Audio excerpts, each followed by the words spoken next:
Pardon, une minute, nous, pas Nakati. Ce qui va binza biba église amikemike oyoboé.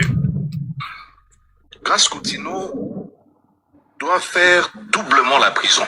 Oh. C'est quand on a le droit comme ça. Alors ça, on a une prison pour avoir menti à la nation. Prison à Liboso.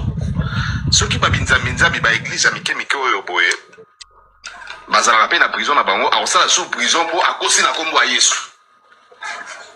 Pourquoi Grâce doit faire la prison? La vidéo il y a Grâce Coutinho. La moni Grâce à Zoloba. Sondage n'a est sur 26 provinces. N'a n'a rappelé la Grâce que Nord na Sud Kivu. Ils ont occupé. Grâce à la ministre de la mise en jeunesse. À ce sondage il a occupé.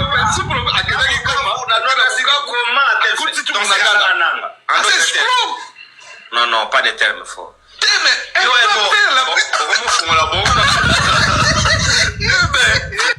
Andeko, tout tapoter live, s'il vous plaît, famille. Tapoter, partager, tout tapoter. Le bien, c'est escroc, pasteur. Moi, na pasteur, il y a mon pasteur escroc. Na âge, on a tia comme ça 40 ans, tout 35 ans, à Ozandeni. Alors, il y a aussi un sondage en 26 provinces.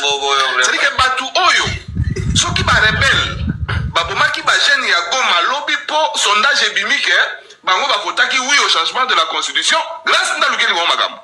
À ça, auteur intellectuel Yamawa, c'est ça la qui lobby d'Agoma. Elle doit faire la prison. Elle doit faire la prison. Mais quand est-ce qu'on va comprendre dans un état? Batu va comme qu'on cause ma casse dans ma pasteur. Vraiment, tu peux invoquer Jiba, à cause de son sondage. À cause de son sondage, viens dans le Guinée. Attends, l'église n'a pas de Guinée. Moi, je n'ai pas de piètre comme vient.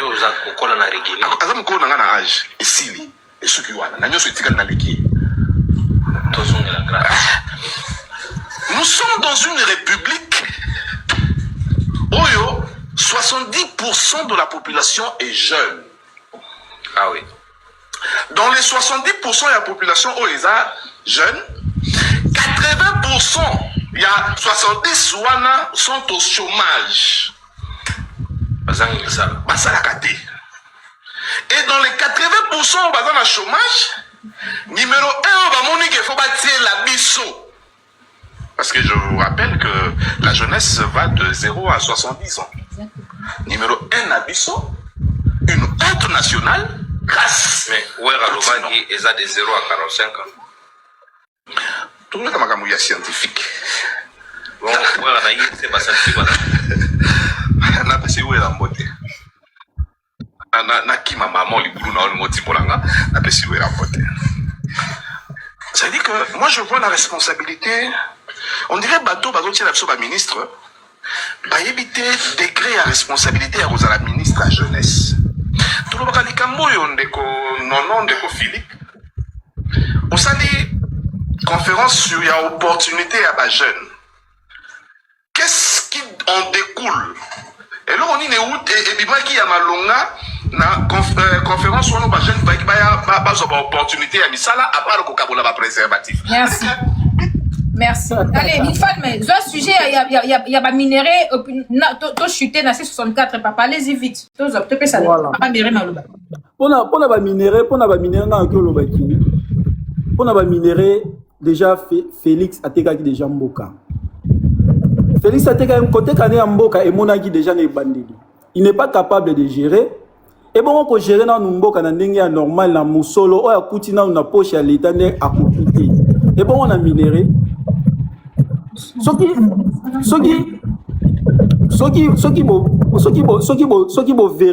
tali malam pour retrouver que eloko moko oyo Félix a réussi pour ça là na mandat na ezakaka kokomi sa famille na riche kokomi sa ba congolais ba les plus pauvres talato ya chômage aux na mboka o.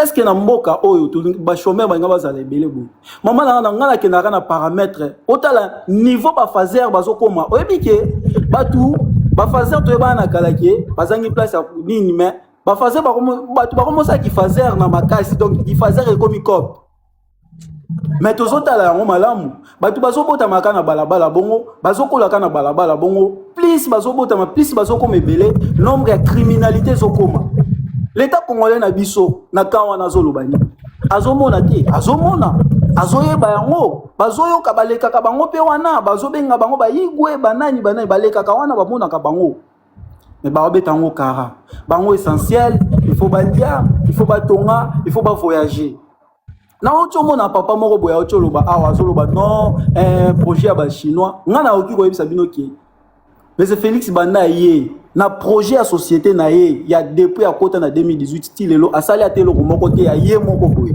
nyonso oyo aye kosala eza kaka baoyo Kabila asikaka toke na centre financier ezaki déjà ezaki projet déjà Kabila babiloko nyonso oyo azosala même voire même projet ya aéroport ya Njili et c'est un régime passé.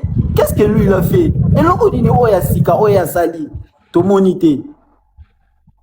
Et ça la baso des moutons oya zaki o caméra ya ayiba kimbong. Et ça ba projet akala. Donc à ça le côté, yezane kaka to mona ki Donald Trump kolobanini. Non Félix aye pour to négocier, aye bisinga ke na yana ke négocier ba minere na to ezaki ya ko bomba na te. Tout le monde a qui a mobilisé tout tout le monde a qui a monté yoka qui paie mais bah Congolais bah vana qui kimia Donald Trump a déclaré en haut donc il est pour nous garder pour continuer il est capable de vendre le pays donc il besoin d'abino nion sommet ngana zalaka wana atana yebi le côté atana ozokoka ko satisfaire ba Congolais ti au moins niveau na okaki papa alobaki que non il faut un militaire aya pour militaire aya ko bongisa mboka non problème ya mboka oyo eloko to senga à chaque fois ata ba kamina biso yo opposition auto zo soutenir lelo eloko to senga ki to zwa mokonzi oyo azana patriotisme oyo alingi nanu mboka oyo nanu to zwa nanu to zana été bolingo ya mboka liboso yo tango okoyana oye ko zo ebonga il faut lotala oyeba ozala pe na mutema wana c'est pas dit que baza ba mayele ya kobongisa te pe ko sala te mais patriotisme za te mitema mabe égoïsme donc bango badinga kaka bangonde bana na bango mais petit peuple taliété na minute yo toza na opposition na minute yo toza na opposition tozo Fabien quand un micro s'il vous plaît mon fal mazolo balinga chuter to pe sa papa bere maloba allez-y, encore. Ouais. Si j'ai pas assez 64 ans, non, ça la mamba, non, quoi, mais tu peux ça pas faire mal. Pour la sujet, il y a C64. Maman, en tout cas, on a rassuré Binoki. C64, ezaki toko makasi. Eza na nguya nango, eza na mpifo. Kanene tinde balubaka na lingala. Eza na mpifo nango. C64 etikali ko bouger te. C64 etikali ko perdre ba équilibre nango te. Parce que biso ana kisasa, tokenda to sala ba matinée politique na biso zo continuer, ba mobilisation zo continuer toujours na terrain. Au moins makambo internet, il y a o ba koloba en internet na ba panel et tout, c'est autre chose na makambo etali terrain. Teresa makambo susu, ko mobiliser na numérique c'est bien. Et ça bien pour na ko mobiliser. Mais sur terrain de nazo rassuré binoki jour 64 on peut sa date batu awa ebele bako se repentir bako zonga na bango na 64 nga nazo en vouloir motuté c'est juste que batu baza un peu révolté na ba oyo balingaki ba mona 64 sala mais ça limité mais toza toujours ko encourager batu te baza la patient 64 aza toujours na front 64 akotika la ko céder na eloko monté pona ndeko na biso ale bolojwa ye to peseka courage a continuer chemin ezalaka nango azosa l'opposition soki kuna azokende asali musala ne malamu mais conseil moko to kopesa ayebaki politique eza na TVT politique eza ko changer ba émission te okende osala 50 émissions na journée moko politique il faut aller na terrain il faut à mobiliser il faut être capable de affronter réalité parce que asa déjà ala ndate que ba critiquer nga ba lobinga parce que muto koyokele mawa kuna azati parce que toza na politique tous les coups est permis tant vous abimi déjà eza lokola ba bande ko na biso ya souvent le Congo bango ba sa makamna bango et 64% makamna bango est-ce au mona que souvent le Congo le baké non 64 azo attaquer biso na ko sa soutien non même souvent le Congo azo sa chemin na M23 azo sa chemin na 64 azo sa chemin na en tout cas pour la guerre wana ko kota ba guerre entre 64 boloja tout eza une façon ya ko fragiliser un régime na oto yo ka apo na makambo loba yi makambo sasu Qui est Sassou? Sassou t'occupe ses crédits. Sassou te dans clair que Sassou a joué sous cop. Asi cop pour na localiser sous ko déstabiliser C64. To bon na biso to keité wapi problème. Et un problème tiens to ça toujours ma casse to ça molende to zo continuer ko mobiliser pe to tika au CDT. Ba bazo lo ba que non C64 ça qui pour y la il faut penser là. Donc penser là ndeni alors que biso non to atteindre l'objectif na biso té. C'est ça là. Objectif na biso ça que un côté les changement de la constitution, respect il y a ordre constitutionnel. Non, tout le monde a clarté. Pourquoi bino bonito changer? Ça que tout le monde bino que vous avez poison pouvoir. Bonito panzana pour te ça occasion à s'imposer ça makamunaye. C'est 64 ça toujours wana et ça toujours wana et ça toujours na fond. Merci beaucoup. Merci Moufal mais il faut tika pe ko dénigrer bolojwa pona rolanda bandeko mususu nde bazolo bakeno azana engrenage moro politique ya malonga te. Il est nourri et blanchi par le régime. Il a toujours été un agent des services. Il y a gouvernement en place. Alors tout ça, il est frustré. Il a droit parce qu'il y a mon rendement on dit que non la politique tout ça a se retrouvé a droit à la frustré. Alors du coup kokit ça peut moninga ngona moko na ba sortie médiatique na bino ko botikali et ça manque to communauté ndemo sengi que non a sala nzane malamu bande ko la bino pe oyo bozaki o azaki na bango elongo lorsqu'il passe na ba télévision ba makamni ba oloba tout makamni ba oloba te. Alors Rinedi au sengi motion 1 minute na pe ça pas béré ba oloba 1 minute car Rinedi. Merci beaucoup, Orlan. Napesi bato nyonso to mbote. Orlan, na yingi na préciser le komoko boy. Maître Ben azalaka toujours na battaque na opposition, surtout na C64. Maître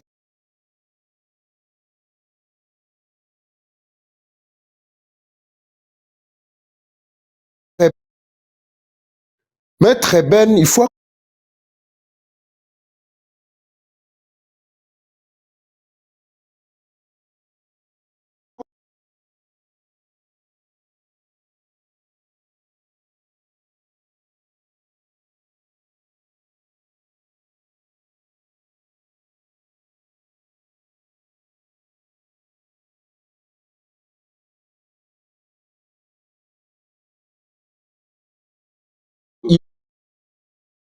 il fait la raison. Pardon, Rinedi, nga live na awa. Non, la téléphone n'a mis balais à bloquer. Donc nous sommes signalés. Alors, pour tapoter, est-ce qu'on peut envoyer je ne sais pas qu'est-ce qui se passe. Est-ce qu'on peut tapoter à fond Bandeko, si la citoyenne, est-ce que Bino Kuna live n'a pas normal? Oui, live n'a pas normal. Live est normal. Famille, est-ce qu'on peut tapoter? Ils ont bloqué énormément, je ne sais pas ce qui... Regardez. Ils ont bloqué vraiment. Orlan, je pense que vous m'écoutez. Naïna chité awa. Allez, c'est chuté, tu peux ça. Allez. Maître Ben, c'est vous qui voulez le dialogue parce que Binonde Bozan a problème dans le peuple congolais. C'est l'équipe de Joseph Kabila eux suspendre parti politique na bango et l'équipe de Nanga eux bazako boma chaque jour na est. C'est vous qui voulez le dialogue. Biso toza ko sala ba marche à wana Kinshasa, nous on affronte Félix Tshisekedi et l'Union sacrée à wana Kinshasa. Vous ne faites rien, c'est vous qui voulez le dialogue pour na ko zonga pour merci beaucoup. On est jeune, il faut faire beaucoup d'attention dans ce que vous dites.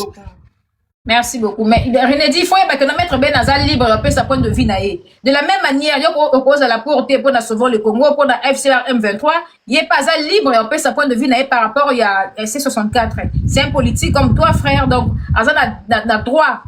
Mettre Ben, sans y parole, Camille, tous la parole, pardon, c'est la cas d'une pierre de coucher, mais elle est sur le lobby après, au Kati, tous les gens qui sont là. Non, pas sur parole, mais on répond à René dit. Papa Béré, bonsoir et bienvenue. Bonsoir. Comment allez-vous, Papa Béré? Bien, ma chérie. Moi, c'est Abouania, moi, c'est Kitoko, moi, c'est Mayele, moi, c'est quoi? Na ministère, oiseau, pèse, para côté nous, bango, bango, qui vient noter. Voilà la ministre. Papa Béré, bienvenue, na monio. Papa Béré, bango, biso d'abord, la communication, il y a ministre à jeunesse. Ouais, le que non, à parcourir, toi, à Tamboli, dans toutes les 26 provinces, à consulter la jeune. Bah, lobby, changement de constitution. Après, je vais chuter.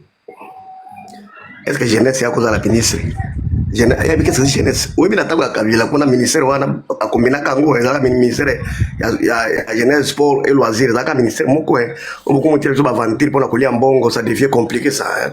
Donc mwana ya continuer na d'abord azambo manano ya azambo ma diabolique eloko te pas continuer et cause eloko malonga te continuer ye moko c'est un diable bato ba histoire ya continuer te continuer il a été arrêté au Congo 4 fois moto akanga continuer liboso aza butu azaki na ba arme na kati ya cave na ye so bato ba kite bato bazaki na Angola bazaki na Congo te nous on était à Kinshasa continuer a été arrêté par Mobutu il avait les armes chez lui pas côté na prison continuer wa tango général Fadiala azali auditeur ntasambisaka ye tango so bato ba kotela ka kabila makambo continuer azalaki arrêté pour la deuxième fois pour la makambo akataka partie ya Kora na papier ba mizema bafunda ye bakanga ye lisusu Continue kanga masuka awa na escroquerie il a escroqué lupango ya oyo ya Ngalasi asombe pa ndaga nda akota prison ezaka bila msaka ko continue te ho kumkosa o ezalaki sauver le Congo non continue était arrêté pour escroquerie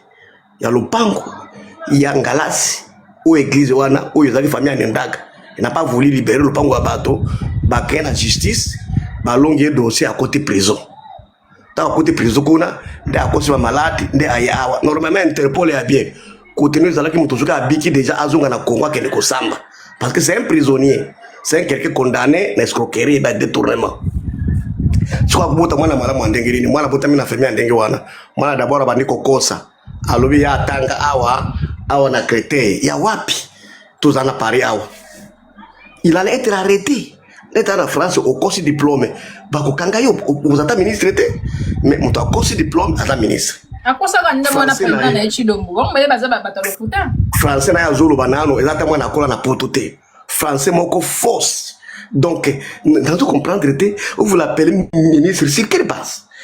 Donc obi qui se keda côté si Congo plus pas na kam. Na mona te na kana maliri. Ko to etikali mo kisuki na kina poto na aje bona moke, mais na changer nationalité na benga ma congolais té. Ti mo kulushaka d'accord on a pouvoir parce que Congo est comme papier léger. Ti moi na grâce à quoi ministre. Pardon dimne maluba. Dans un pays sérieux, n'attendez le parcours. Sa famille non et sa famille crédible. D'abord son père c'est un philo Congo c'est un Angolais, il n'a jamais été congolais. Continue c'est un Angolais. Mais il devient à ce qu'apparaître être un ministère na Congo. Bango bazolo des pelles et des mères. Balba nano ya continue. Il est congolais comment? Bango azolo bakaka bakabila, bananga banene. Bongo grâce continue, il doit être congolais comment? Son père c'est un Angolais. Et papa na lobaka yango ye moko haute voix. Tango za. Zonga na mwana na ministère tika papa ne papa me remercie. Zonga na mwana lobela ndeye papa. Non. Maman. Mai ya bololo bisama ya pimbo te. Nzete ba bakangona mbuma na yango. Bino buuti na mboka nini? Donc, voilà, na sera ma chrétien là qui est pas comme essentiel parce que lui, elle n'est pas ministre. Merci. Voilà, il la situation. Papa Béra, il bango bien. Donc, aïe, na fanda Kinshasa wana. Histoire nyonso depuis 95 jusqu'à Kinshasa, ti na ekolongo awa na kana 3 ans pamba na poto awa. Moi, je suis quinois. Donc, likambo ya bilan qui s'est quedé sauver le Congo. Tout et moko to pona kamboka na biso to zala ka bato moko to linga to sauver Congo lokuta na mona te bana to indépendance un meilleur président ko Joseph Kabila Kabange mama nanga mwana oyu mobali oya otina papa na ya kufi azui président aza mwana muke. Regardez comment il a fait le Congo. Et pendant que ndenge bemba pensa Congo ndenge qui se kete pas ko pensa Congo lelo. Joseph Kabila a réinitié Congo. Congo kuma ki pays abato nyonso bana mboka nyonso basangane nyonso parti nini zake na kati MP4 te. Congo komi moko. To régler dossier munene le kinyoso ozola asali balabala asali boye azomba avion eloko liboso non crise ya légitimité pour tout le cas qui depuis indépendance. Mutarezo de la Joseph Kabila Kabange. Aye kondemaye moko na ba hypothèque qui président. Andemi ko sala ba mandat ici article pour ça na mboko li konzi na constitution. Eza eloko eza na no bilan likiba bilan nyonso. Ko sala constitution na ba institution. Joseph Kabila est comme ça la tête Tshisekedi. Tshisekedi y a non parmi les bilans Joseph Kabila. Être président de la République, oh il y a d'autres conseils saliloté. Tshisekedi là d'autres kobimisa. Mon toit la présidente a zoko kango ta zomo na casa la karwa. Mais moninga régla ke yango yemo kwa président wa reza bilan Joseph Kabila. Somino bilan Joseph Kabila. Mboso bilan Joseph Kabila. Tout le monde wana bilan Joseph Kabila. Vous colocez la bilan nini l'équipe bilan oya d'institution la constitution. Papa Béré, toi 64 lobby boy invitation il y a Denis Sassou Nguesso présent il y a Congo Brazzaville. Lobby on a respecté ni consensus de ndema comme fallait salema. Alors tout ce battre consensus comment passer le bela. Est-ce qu'il fallait salema ni en amont ou en aval to éviter de deux. Lobby invitation non so ba ke kula pa on peut ça ba beki na Chilombo. Non. Hein? Ce que je peux vous dire, Sassou, il n'aime pas ce que tu as fait. Bah, on a contre Sassou. Sassou, on a dit que Kagame. On a Kabila, Joseph, comment on a pris ça? Vous évitez. Pour la Kourouka Kimia. Bazo Banga Sassou, parce que 64 Ezali, elle et a Tshisekedi. C'est 64 Ezali qui ont étouffé sauver le Congo. Parce que sauver le Congo, des groupes qui défendent la réalité 64. Je connais clair pour quelques membres, il y a Présidium. Hein? Mais ça, tu vas dire, si Malangami, Balem, sous Matata, na Moïse Kakatumbi, Balobi, que non. Cette rencontre n'aurait eu qu'un seul effet, c'est d'offrir un ballon d'oxygène politique à Félix Antoine Tshisekedi. Si ko ballon d'oxygène politique on va le bélélo. Est-ce que liboso va y monter en refusant le 2 mars biso to va noter la montée ma awa. Est-ce que et ça te ballon d'oxygène politique ba pesi déjà la Chilombo. Oh le lo balobi que non ba que de kunate parce que ba lingi ba pesi lisusu ma papu pona qu'il demeure encore au pouvoir. Est-ce que ça versatilité té, et ça bipolarité té. Qu'est-ce qui se passe papa Béré? Ce qui se passe bateau yo basi va coopérer na Tshisekedi basa la transition Tshisekedi a kutsa bango na gouvernement bateau ba déjà na ya bango basali na Burundi na Tshisekedi ozomona so onyo se ko salima na ba Union africaine na ba parti o elingi Tshisekedi a respecté constitution ba kolinga yango te po bango ba yebi eke soki mwana mboka Joseph Kabila akoti na kati ya etonga wana bango ba kozala nili pare bango ba balingi ba bloquer sauf le Congo. D'abord, c'est 64 wana. Les causes à la tête, ce qui va être honnête. Mais il y a une région de Paninga na bango na sauver le Congo parce que sauver le Congo et ça les mis avant 64, so vous évitez. Tant que tu as Minduki va réclamer avec 64 na Minduki.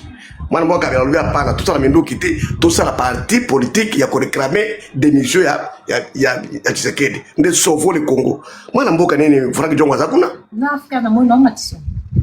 Bandonye le safu bazakuna batebeli bazakuna ba vrai opposant oya makazi bazakuna et c'est eux de Tshisekedi bambrier basa le gouvernement awa siko aussi maté parce que mouvement AFM 23 nde azo bloquer nyonso ya Tshisekedi o to bakosala ko simba te bango bazela kaka AFC azo ya bino mona kula blague te Tshisekedi a signé na Doha ba osala gouvernement moko oyo kosala ba élection a signé ba kosangisa armée ba azo nga échappé yango. Il n'a pas le droit de ça dialogue Tshisekedi. D'abord, le dialogue, il s'est commis révolu. Aujourd'hui, on va arriver à Katanga, on prend le Lubumbashi, on proclame État Kolongola Tshisekedi. C'est tout. Tout ça, c'est 64. Papa, maman, Tshisekedi est tient à Sala 185 marches. Nazaïr, Alongola Mobutu. Tshisekedi. Chuté, papa Béré. Tout ça. Donc batika babiloko wana ya koluka babiloko ya kobendana yango moni bolojwa amoni déjà ventir na bango ndenge zokende yango moni abendani bamuso bakobendana mais le vumba kolongwa pelo biao akolongwa vuvu wana parce que ze loko ezali na mutambo mabe na kati o babengi mwana mbuka. Est-ce que vous a sali mission et pas non Koulou a traité Bolonjo de frustré. Ami que non, c'était non frustré. Non, Bolonjo a pesé politiquement dans le cannabis, donc ok, na ewana, et ça impact moroté na coalition. Tenga normalement pour nanga bo skizenga moi minute oyo na kozala trop dire na bango e bolodwa e sesanga babundi e kila matata d'abord matata dans le poursuivre ndenge ni batiki bakangani sute c'est la commune na bango est-ce qu'il a Kinshasa moto to azala Kinshasa a ça mouvement na politique la Kinshasa il est suspect parce que au pression Tshisekedi un vrai posa à côté de la Kinshasa ba okangaye c'est que bazama to Tshisekedi ndenge etienne Tshisekedi azalaka tango Mobutu. C'est un problème. Nous avons une rébellion qui a déjà pris l'engagement pour chasser mon oiseau sur la constitution, le pouvoir. Parce que la constitution était tout congolais. Même aux armes, même aux mbeli, aux droit Kolongo, la groupe où ils ont géré la constitution. Il faut que ce soit bango. Ce qu'on allait en dehors, M23, aux hommes de Tshisekedi. Donc, ce que vous avez dit, l'Ongo la Kinshasa, token de Goma, banda kosala par déclaration, banda ko mobiliser bato, Kinshasa l'Ongo. Bango de bazali qui se dans la Kinshasa parce que bazo azo créer une opposition na mon opposition la Kinshasa ya tout qui se kedi. C'est ça quand tout ça qui a solo. Démission na basala qui les kantienne. Et ça qui les ouais les Botswana. Il faut que ne pas de la nation. Merci. Mais oui, beaucoup. ce qui est ça les bacs, mais tu sais que soit à Kimi, parce que ma plan est déjà qui sait que des fois Kima, Bango, Bakosi, Badela, les lois comme Kosa Bato, Bavantir, Basango, Badia Kimbongo. 604 Badia Kimbongo. Chutez s'il vous plaît, ouais. Ngana lobaka ngona panel ya mashoko, tango na lobaka mo wana mettre bena zaki na kati ya panel wana ndenge batakanga. Mais tant que nous avons dit parce que passer le lendemain tout le monde est solo makambo yango simbi po mutu moko folo ya kila panya machongo alors biso boye na tellement ki bango lelo to komona wapi le 64 comme muzuzu ba kompesa nga raison tous ces gens sont déjà bazoli ngaba bloquer ba pesa Tshisekedi peki na sali communiquer boye na pesi bango boye ba kende ba rejoindre AFC M23 ndre kaka solution lelo. Merci. Merci beaucoup, Papa Bérien Abisso. Grand Fa Liberté, j'étais vu. Bonsoir, ça va sinon? Alors, Papa Jean-Pierre, bonjour. Comment allez-vous, Papa Jean-Pierre, mon papa? Des bisous depuis ta position. Tout va bien, maman. Ah, ma position elle est positive. Je suis toujours bien portant. Je suis contente. Papa Jean-Pierre, pendant d'abord, on peut sa conseil à moi, ministre de la Jeunesse. Alobi a sillonné, a parcouru les 26 provinces d'Abisso. Kinshasa, Koutou, à deux communes, à pas maintenant la Tambolité. Yalobi a parcouru tous les 26 provinces, Papa Jean-Pierre d'Abisso. A consulté Bagène, Balobi Iyo, oui, na changement à constitution, Toyo Kayo. Et puis, on se bat sujet, Moussou, 664 ans, Makambouya. Ce peu contrat chinois pour le Balikamyo, Karayo Moro. Merci. En fait, Aza une personne, Oyongai, Namonaka, Azali victime dans la déclencher sa vision. Peut-être que je ne comprends pas, tant qu'il a prié, la chambre naïe. Mais aux yeux de tout le monde, grand-mère naïe, ça fait la complication qu'on a saisir le décret Nini pour aller dispenser. Alors, pour moi, je la vois comme la force des principes externes, des externités de sa réforme politique. Parce que je ne vois pas comment on peut associer la jeunesse. Fondamentalement, de quel point, de quelle méthode, de quel directif, de quelle intransigeante. Parce que je ne sais pas si c'est le jeune Bakoki qui comprendrait. Vraiment, tant que la motivation, il y a s'appuyer dans le raisonnement de Félix. Est-ce qu'il y a tendance, il y a raisonnement de la jeunesse? Ce qui a une tendance, il y a jeune Bangomoko, il fallait que à côté de il y a conscience, il y a jeune. Comment encadrer ces jeunes? Alors, un dromère, je pense que Azana bruit, il y a Matoi. Oyoke akoki koyoka lisusu muto mususu te. Parce que ce qui totali scholarship na yemoko, ils ont s'identifier l'état oyazanango. je suis bien sûr que Bibi Sonia, surtout le dynamisme et la politique, parfois, ce n'est pas des diplômes, effectivement, mais un caractère. Oyo ezali, il y a d'adaptation des actions. Oyo ils ont démontré l'action sur les réels plutôt que de subir des situations. Voilà de cette conjonction où Tokoki a examiné le raisonnement de cette fillette. Parce qu'elle n'a pas encore à l'habilité de dispenser un raisonnement qui m'a capté et puis à comprendre. Alors, moi plutôt, le contraire. Na rosa l'appel na bajen, baya ko se réjouir dans cette campagne là, afin de compte tout récupérer yango comme les jours il y a les juillet 22 ils ont qui l'étouffement nango et que appel naie et ko sala dans le sens que to ko se faire encore une fois cette massive musculaire.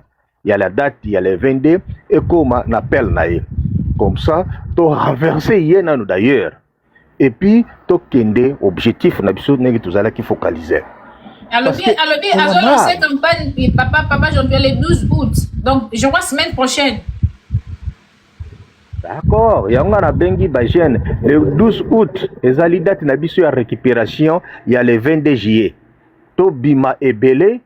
Pour notre sala masculisation oyo tolingaki ko démontrer les musculations, il y a la population commence à fatiguer na ba organes oyo bazo servir non la population mais bazo servir na bango moko. C'est bon appel que to profiter nango mettre ben sala effort pour rajeunir encore les jeunes bakoka ko participer à cet appel pour encore tout ko kende juste qui a objectif autre qui n'a pas prévu les dates le 20 juillet. C'est l'occasion. Et c'est ici ce qui n'a pas approché sur les 5 il y a 64. Moi je pense que le dynamisme même de l'opposition, ça nous fait beaucoup de défaites encore une fois. Parce que moi, ce que j'estime, les dynamiques politiques, ils allaient à travers des interactions des gouvernements, ils allaient démontrer les intérêts. D'ailleurs, il y a focalisation de la population dans la vie sociale de tous les jours. Mais si c'est que est commis imbralé, dans tous les mécanismes, il y a discours, il y a s'adhérer à l'appel de qui que ce soit, alors tu commis perdu nous tous. Parce que l'appel basalaki bango Burundi est porté biso résolutionné. Alors, appel au Denis Sassou Nguesso à bango et qu'on portait le biso sous nini encore une fois. Même à taba refusé, tant pis. Mais l'essentiel, c'est qu'il faut se reconstruire d'abord bango moko. Il faut bas ça la sur le dynamisme politique encore une fois bango moko. Parce que comme aussi ensemble que entre bango na bango les divergences na bango vis-à-vis il y a ba carnet d'adresse na bango, il y a ngo ça la bango encore la difficulté. Il y a qu'à se soudre, il y a qu'à se mettre ensemble, il y a qu'à une seule vision pour que ça dans les sortes que la population ait bénéficié de vision à bango. Voilà encore une fois l'instrument. Il y a déficience synonyme, il y a prononciation à bango, c'est ça que ça la difficulté. Parce que de nos jours d'aujourd'hui, la population, est-ce qu'elle se comprend sur le langage na bango?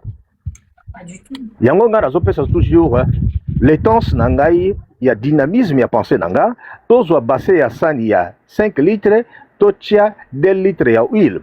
Tota la composition ni pesa. Cette composition na yango wana esengi l'appel de la population, to se dissoudre na tout ce que ils évoquent politique parce que ils ont maintenant mis ça dans la distraction. Ils ont affaiblir biso de jour et à l'autre. D'où photo benga ba jeune au baza dynamique, ba jeune au bazo comprendre sens, le vrai sens. Il y a la vie à la jeunesse parce que à une nation ils ont dépendre dans l'avenir il y a la jeunesse.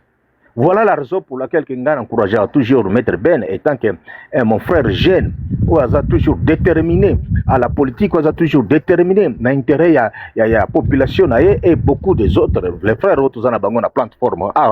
Tous vraiment dans le langage, il faut fortifier notre jeunesse, va se décourager, va ça la différence entre maï et huile. Merci, maman. Merci beaucoup, Papa Jean-Pierre. Merci en tout cas. Merci beaucoup.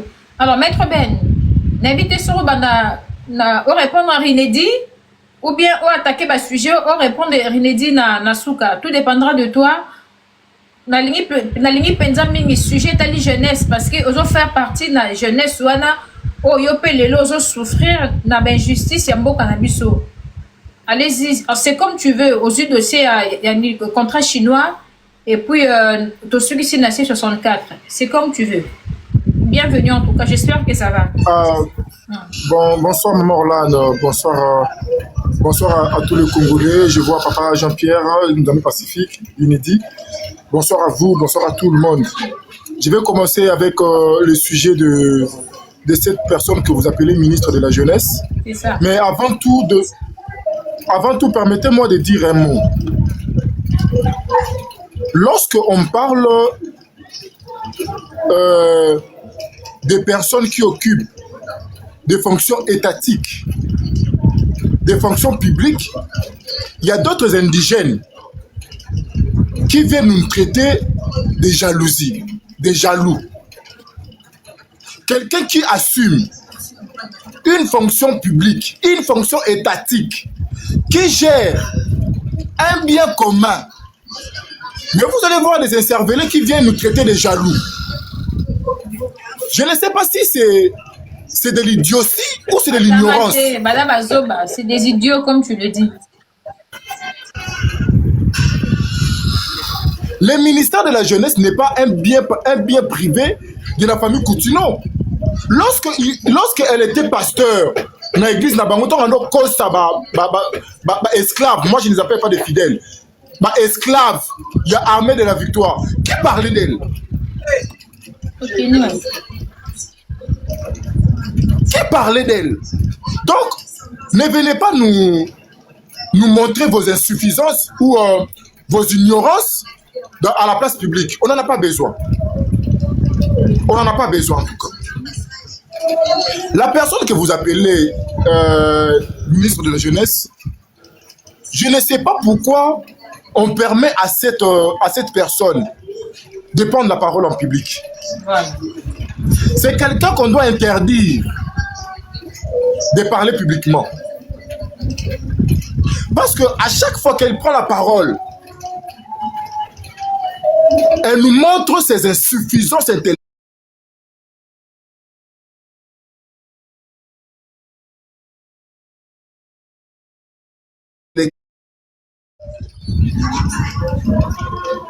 Et je me demande comment une telle personne est devenue ministre dans mon pays. Bon, il y a un autre c'est le pas ministre, il y a jeunesse, ils ont à venir à lobby. Non, mais ça, c'est catastrophique. C'est catastrophique comme vous venez de le dire. Quand il prend la parole, vous sentez la légèreté, vous sentez l'ignorance, vous sentez des inepties qu'elle sort dans sa bouche. Vous vous demandez comment elle a fait pour devenir ministre. Et d'ailleurs, une autre question, excusez-moi, comment cette personne peut être pasteur, donc enseignant à tout? Non mais c'est grave, j'ai pitié, non, d'abord de ma jeunesse, j'ai pitié des esclaves de son église. Je ne vais pas revenir sur ce qu'elle a dit, parce que c'est vraiment des bêtises, hein. Du début jusqu'à la fin, c'est des bêtises. Elle n'a consulté personne, elle n'a fait aucun travail depuis qu'elle est là, elle fait que de la figuration. De la figuration. Ngai, devant Mouto Wana. Je ne vais pas me permettre de faire un débat. Je vais l'enseigner. elle a beaucoup d'insuffisances. Beaucoup d'insuffisances. Et d'ailleurs, écoute, discours à saluer, on a un discours peut-être à combien lié. Pesa un micro. Aloba. Comme il était mis, pesa un micro aloba. Vous allez sentir l'analphabétisme en personne. Donc, moi, quand je vois tout cela, j'ai mal au cœur. Dans le pays, et que la disparition.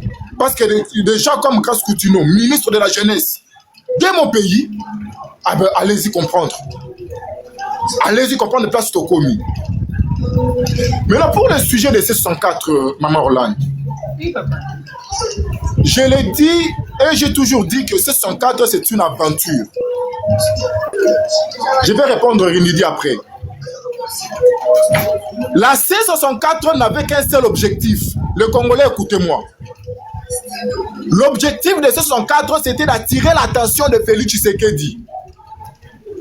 Parce que Félix Tshisekedi donnait plus d'attention à ceux qui ont pris des armes. Félix Tshisekedi parlait plus de Corneille Nangaa, de Kagame, de Kabila, que de Martin Fayulu, que de Katumbi, que de Denis Sesanga. Et il devrait se créer une place dans l'enjeu politique actuel. Ces gens-là devraient justement se faire remarquer. Et lorsque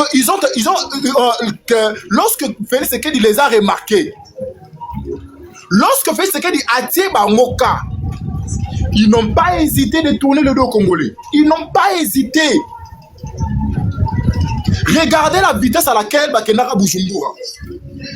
Ils ont eu l'invitation. Aujourd'hui, le matin ou les avant-midi, les soirs, il y avait déjà parmi eux, les soirs, avion. Et le lendemain, et tous ils étaient déjà à Bujumbura. On se demande la vitesse au Wana. Donc c'était les gens oyo. Mais il dit que Nazo n'a pas moi soyo. Bon anzotu. Mais n'a pas tu es belle, tu es intelligente. Et là on va se dire à Wana. Parce que la population c'est une femme. Il faut la caresser, il faut la madouer. C'est ce que ces gens nous ont fait. Bah tromper biso. Hein c'est que la bite n'a pas mais bah biso sikoyo et le peuple a adhéré facilement. Tout dit ça, changement à la constitution. Parce que le peuple n'est pas d'accord avec ces projets, le peuple a adhéré alors qu'ils avaient une autre idée dans la tête. C'était d'attirer l'attention de Félix Tshisekedi. Félix Tshisekedi peut ayoka bango. Félix Tshisekedi peut atteindre bangoka. Et voilà. Donc, Félix Tshisekedi. Donc, attention à Félix Tshisekedi. Vous avez vu leur réaction. Est-ce qu'ils ont respecté le peuple congolais? Entre nous, que cela soit dit. Ces gens que vous avez mis derrière vous, est-ce qu'ils ont montré du respect au peuple congolais? Ils ont annulé la marche sans même aviser le peuple congolais. Ils ont tourné le dos au peuple congolais sans réfléchir, sans même se poser une question. Ils n'ont même pas eu besoin. À la première occasion, ils nous ont trahis. À la première occasion. Maintenant, pourquoi ils ont refusé d'aller chez Denis Sessingas? Là, je réponds à mon frère Rinidi. Mon frère Rinidi, vous tu es de l'ensemble. De l'ensemble. Mais dans votre parti ensemble, les hauts cadres de votre parti, ils expriment leur mécontentement, je dirais même leur frustration de la position que C64 a prise. Vous avez vu l'honorable Mike Moukebaï fustiger les reports de la marche du 22.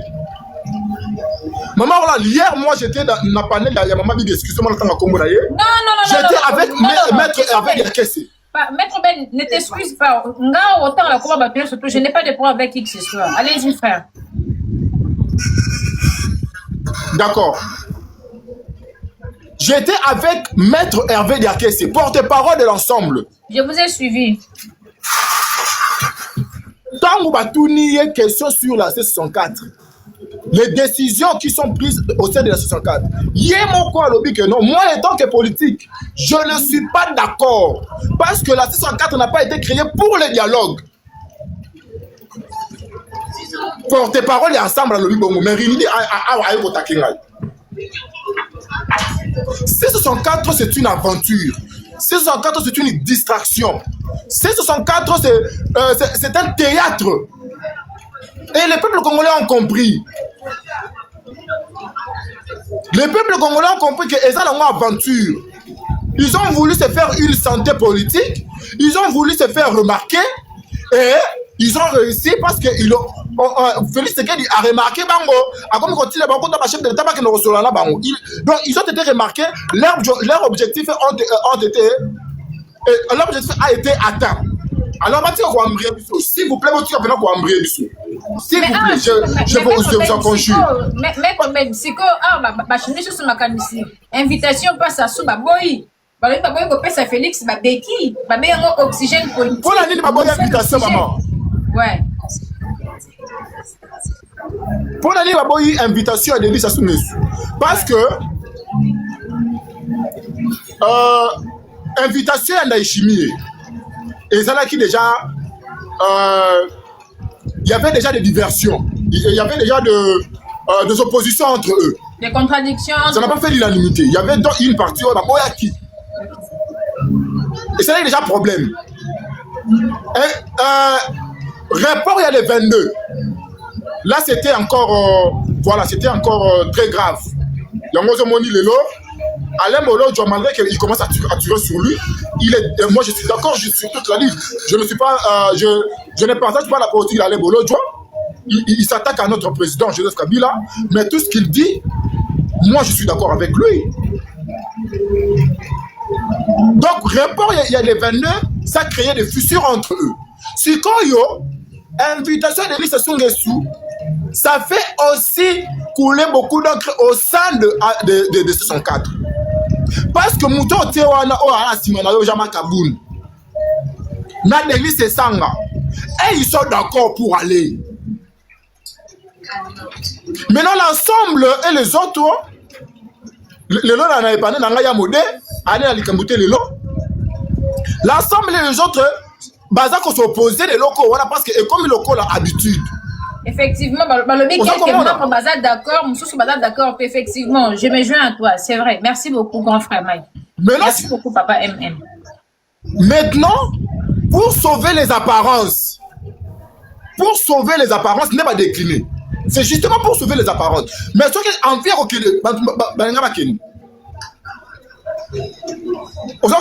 donc ce sont des gens qui ne méritent même pas notre attention. Ils ne méritent même pas qu'on puisse avoir le temps de parler d'eux. Baza ba coopéra, bazo luka positionnement na bango. Ba moni question qui ba quel dialogue bongo et rosimba te. Ba rozo ba ministère le rôle ba pêche élevage, ba rozo ba ministère le rôle ba gérer famille. Donc ils doivent constituer une force pour aller au dialogue. Et le dialogue de Félix Tshisekedi. Alors que nous ne sommes pas dans cette logique-là. La RDC, oh non, qu'est-ce que vous avez fait? Donc pour eux, dans leur raisonnement, leur raisonnement confirme ce que je dis, qu'ils avaient besoin que nous avons mobilisé. Nous avons fait la ville morte et les sit-ins. Donc, vite na bango.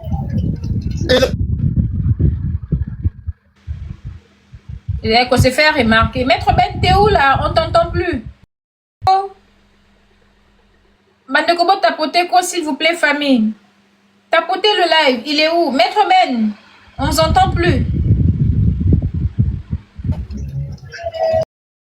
Pour eux, c'est une fait en soi. Le corps va mobiliser qui le peuple congolais. Argument, il y a un changement de constitution. Et que le peuple congolais a massivement répondu. Pour la bombe, c'était une fait en soi. C'était la C'était une fin en soi. Pour l'objectif a été atteint. L'homme et les cathés, ce n'est plus leur problème. On a déjà l'accès que non, de quoi ils sont capables. Aux hommes, on a que non, bateau yo, bazalaki na, bazalaki na, une agenda des caché. arrière-pensées. Avec une agenda caché. Agenda caché, voilà. Voilà. Bazalaki na agenda caché. Il n'était pas sincère envers le peuple congolais. Et les Congolais ont compris leur manœuvre. Les Congolais ont stratagème. Et nous n'allons pas tomber encore une fois dans Bousso Batango. Boyeba que Félix Tshisekedi a convoqué dialogue dès avant les 15, a convoqué en côté. Et après les 15, je vous dis, c'est 64, après les 15, dialogue Boko Lukango Bino Moko Nanzela. Alors, Maître Ben, j'ai une question. Vous ne cherchez pas à défendre notre continent. On a Nini sauvant la RDC. Qu'en est-il? Est-ce que vous avez biso tokokotisa ba jeune na ba salle tokotisa ba jeune na ba église pour que sensibilisation eleka et cause la journée ya kosenga démission soki bino na Kinshasa bakosala ngo te maître Bena ba mosusu biso na est tozo contrôler Beni, Bukavu, Goma, Kisangani, Bunia, Lubumbashi et Olomami tokosala ba conférence tokosala ba nyoso o tokotia na anje pour que grâce continue to senga démission naï. Soki akolongwa te mais mokile koyeba ke parce que nous avons ces faiblesses to yebi yango tokotia yango na memo na biso. Ba chaîne internationale koloba yango. Wana ezala ki pona likambo ya Jezabel de grâce continue. Merci beaucoup papa. Allez-y to contre ba sujet monsieur chuter to C64 n'a pas signe de konabiso ya oya uti koloba biso toza ya parti politique était mais toza ba centriste parce que toza ba jeune au sengel to lobela mboka na biso. Mais bino ba centriste je vis aujourd'hui en Tanzanie. Qui centriste na bino borosuka lokola tata oyo. Je vis aujourd'hui en Tanzanie madame. Troisième voix oyo nani. Tika loba. Nazoya kunu. Tika na silisa. Meka Mbinga. Jeremie Kambinga za majorité. Jeremie Kambinga za majorité. Oyo, azoluka chilo mapese pouvoir. Nani Jeremie Kambinga? Non, j'ai arrêté. Nani musu oba na yebana na troisième. Boko na commentaire s'il vous plaît. Fumutoto. Voilà. Allez-y. Merci madame. Fumutoto ayebani ke aza mwana bitinda ya limité. Alors, nalinga kina loba boy. C64 madame soko tali attente biso tozala ki nango ya le 8 elingaki ematisa C64 na niveau moko 0 na niveau moko au congolais nyoso na libanda na nini balingaki ba mona ke oui parce que qu'est-ce qui se passe madame tika na fongolo vérité moko à l'international ils n'ont pas la manette d'agir sur la RDC tant que nous-mêmes on ne dit pas un mot.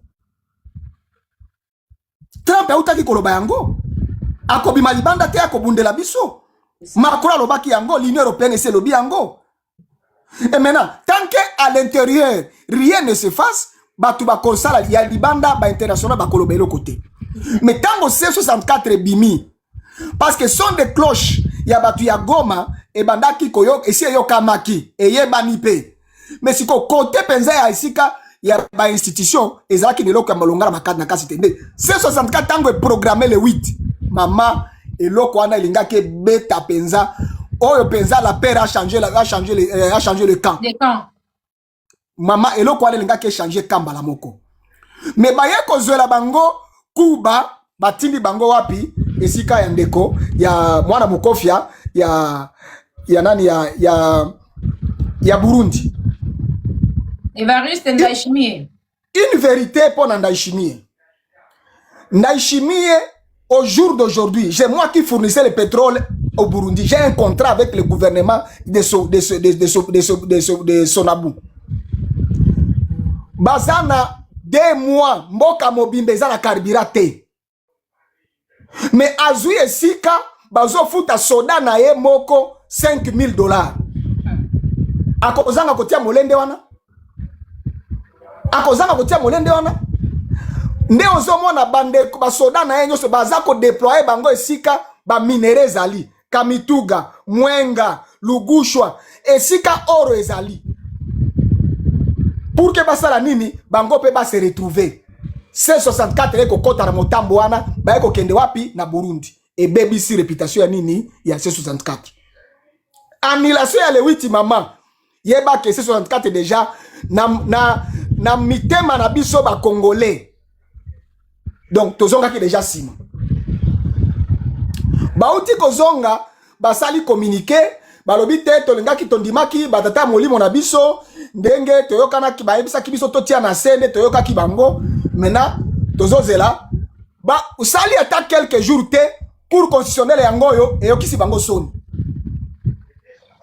eko publier Kamuleta ayeko sala makambo na ye tangu Kamuleta asali makambo na ye C64 balingaki lisusu batia moratoire ya badate wana te le même jour tango ba publier parce que combat ya C64 ezali ya dialogue te combat ya C64 ezalaki ya nini ya kotelemela buku mokonzi mboka pour que ba toucher na yango te mais le moment où la loi référendaire a été validée par la Cour constitutionnelle, c'est-à-dire efongoli nzela déjà efongoli déjà ngondankoi balamba kiye nambongo balingaki bafuta ye bafuta kiye nyoso te 100 000 asenga ki bafuta kiye 50 000 tilelo azolinga kofutisa yango te parce que nyongo ya 50 000 etikalaki kabuya zobo ya kofuta ye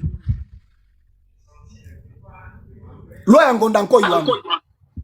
Donc pour dire que kokoboya kokende na braza o basali ezali kosala nini ezali fuite en avant parce que baebite soki baebi lisusu soki bakeka na braza e panzani mbala moko kongola ta moko to kobenga kai pona 64 akobimaka yango lelo zomona batu balingi bazoko pesa plus crédit balingi ba pesa siko crédit na sovo la RDC au lieu à soutenir nini C64. Donc batu bandi komona ke au moins ata totele matana sovo le Congo sovo la RDC au lieu que totikala nini na C64 yango lisusu eko kotisa divergence na kati na bango ya leadership ndeko Bologna eko longwa lobi okoyoka muso akolongwa balobi wana bazo s'organiser à l'interne bazo s'organiser à l'interne pour que bawe bazalaki na poite bango bayaki ndeko tia bango ba poids bakolongwa na bango. Donc bitumba ya C64 tango le 8 ezangaki kosalema yeba ke mbutu ekotaki déjà na 64.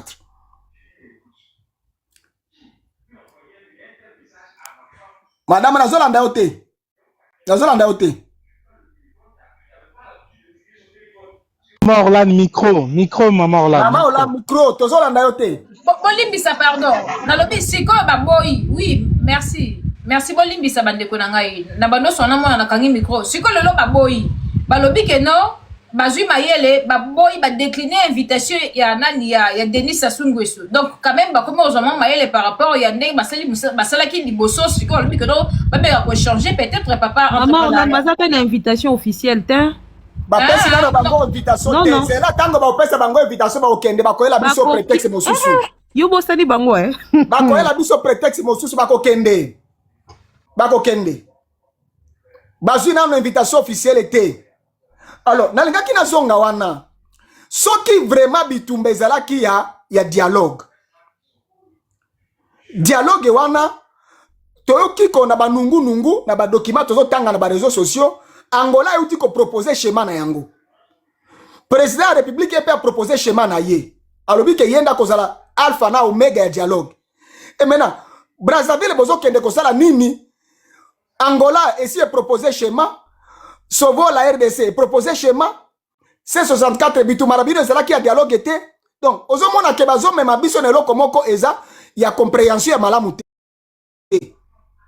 Donc j'invite ba leader ya C64 ya kotikala na molende ya débat ya kobunda pona changement ya constitution parce que soki to telemité Jezabel grâce continue à lobby yango lelo oh esinga ke ezala ke mwana un membre du gouvernement doit avoir le critère de la retenue. Ministre Mouyaya alobaki non tolobi makambo wana te nano batu bazo lobakaka boyeme et lobami nano te. Mais voilà, aujourd'hui les intentions, un membre du gouvernement a commis poissa les intentions na bango. Est-ce que balobaki yango na conseil des ministres? Est-ce que salemaki biso to ebité? Donc pour dire que ces 64 bandeko na ngai botikala na bitumba ya nini ya changement ya constitution. Parce que Libuku mokonzi elobi yango moko ke mutu nyoso azana makoki ya kotelema Congolais nyoso ya kokweisa o ya lingi a changer biloko a toucher ma constitution. Contrat chinois na nini bien aimé nalangaki na bisabino uranium eza au top ya 95% nenge ndekomoko alobaki awa. Et la Chine aujourd'hui, si la Chine se positionne aujourd'hui, c'est parce que l'uranium ezo bimana katanga ezo kende na Chine. Oui, noko entrepreneuriat balobi que non, ça fait plus de 20 ans depuis to signé contrat na Chine. Plus de 2000 à 5000 tonnes d'uranium na cobalt ezo kota na Chine. En contrepartie, qu'est-ce que nous les Congo, nous bénéficions de ma contrat sur toi, ça fait 20 ans jour pour jour. Et ça enquête et ça est na RFI. Allez-y moi bango chuter to kabola maloba. Nani J na monyo na peso motion. Nakotuno kamutuna moko pour que tu comprendre que makomba bazo bakambo eza ndenge lolenge ndenge moko te. 1. Bisonyo totaki kolanda ava prise ya Goma et ava prise ya Goma na Bukavu. Gouvernement utaki ko botola ba chinois presque 25 presque 70 lengo. Ya or na bambonga de la tomona kibiso na bajo ba TV. Ba mema yango wapi? Tomona nité, tomona quitté. Na époque ya Kabila contrat chinois ezalaki lolenge o ezali lelo te. Na tango ya Kabila contrat chinois ezalaki na mbongo muke.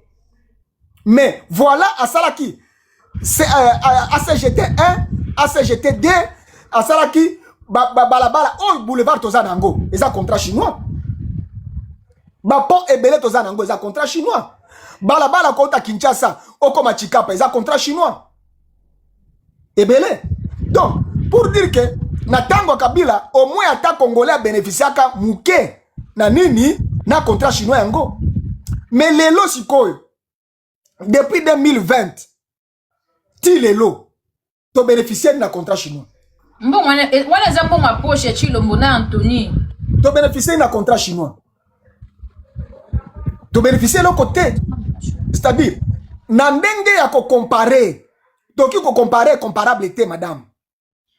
Parce que ba matisa ki to lelo. Oyo mboka linga ke sala makambo ebele na contrepartie ya ba minere na biso ezokende. Exactement. Tika mana ebisa oli solo moko. O chite noko. Nazo chite. Omoni nini siliki siba nazo tia congolais nyoso en défi. Nga nazo lo banayo awa nazala ba mine ya lithium ya nga moko, ba mine ya lithium. Oyo gouvernement ezo exploiter lelo na nini na Tanganyika.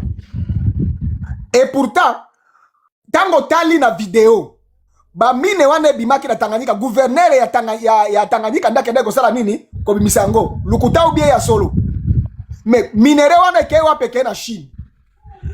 Tango minere ke na Chine ya lithium et pourtant gouvernement congolais tautaki déjà ko sala deal na États-Unis.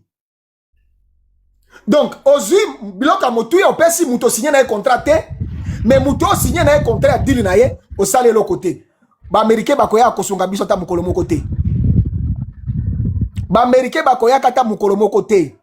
Alors, en grosso modo, papa entrepreneuriat, na moyo mbaliboso, naza tellement content ya royoka intelligence le papa eza mbaliboso te, il y aura de temps à autre to kabula makadisi vraiment oza tellement très intéressant et surtout intelligent. Alors, du coup, no kabana dans tout ça, qu'est-ce qu'on peut retenir na makama contrat chinois na nabité balanda rabino bato politique bazaba téléphone mi balé misa to bazana ba faux compte belé. Est-ce que vous en a moyen à placer et pas dans le gouvernement oh, parce que contrat chinois, moi je le dis tantôt, montant où est-ce qu'il attend à JKK. Na lelo, monter comme une école ma casse, mais bon, on les a servi. Et quand tu n'as même pas na caisse à l'État, il faut boyer bas. L'argent, il y a contrat chinois, montant à ce qui parle, où est-ce que tu l'as moi naïe. Anthony a son budget privé pour que nous ressentons un scandale partout dans le monde. Ils ont un compte en bon wana. Alors qu'est-ce qu'on peut faire par rapport à l'entrepreneuriat? Toi chuter wana. C'est juste ça la contrat à troc. Parce que je suis manager de formation, dans la gestion administration des affaires, dans la doctorat nango. Gouvernement congolais va ça la contrat à troc. Local la bana ya Sahel basali. Oyo ya Burkina, ya Niger na ndeko na bango wana. Bango basali nini? Balobi na ba chinois na Russie, bino bosoki bolingi topesa bino minéré.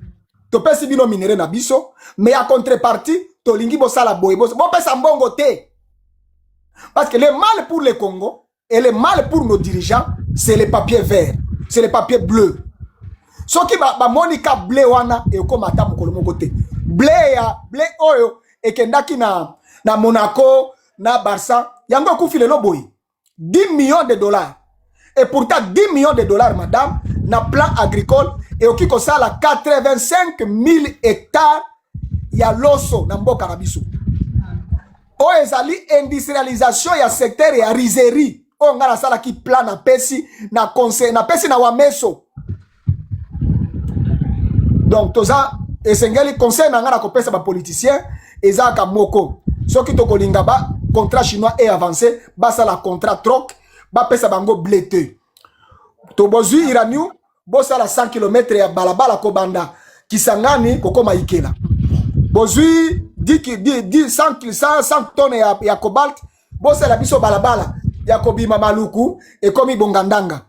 Basa ba banjela ngo ya solo banjela moko te lokwa ba chinois ba tongela biso banjela le lobi kuna mbule beti et katani et sali mabulu.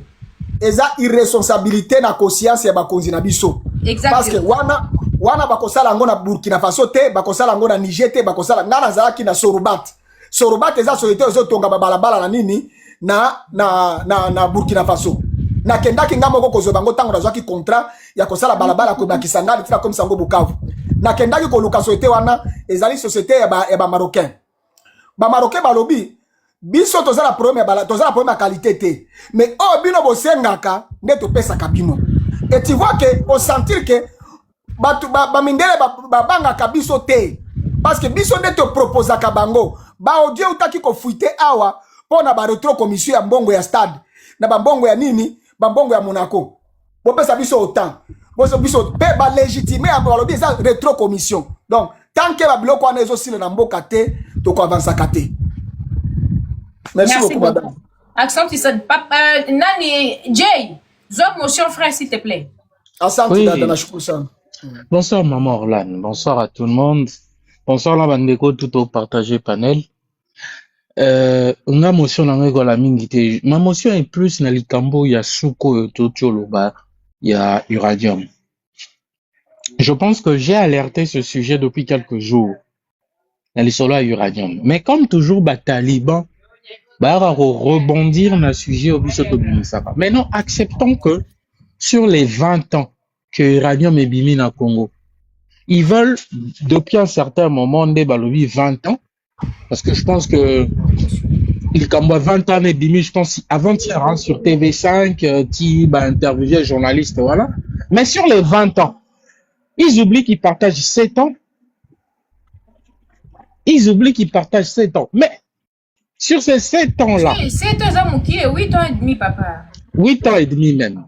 Sur ces 8 ans et demi-là, ce que nos amis d'en face oublient, c'est que, dans 8 ans et demi, ils ont reçu plus d'argent que les 11 ans et demi ou même les 12 ans.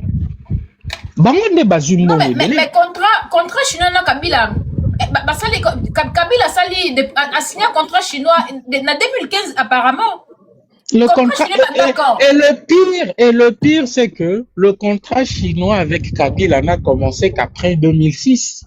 On est un peu sur du gagnant-gagnant, mais bref, c'est pas ça le problème. Balobi est banné en 2008. Est-ce que c'est vrai? Dites-moi. Non, est banné en 2015. Non, 2008, maman Orlane. On est vraiment. On est vraiment. 2008. Signé en 2008. Mais mise en œuvre nango effective bandaki na octobre 2014 2015. 2014-2015. Alors Kabila parce que a ezalaki na temps pouvoir na 2018, Oui. donc et ça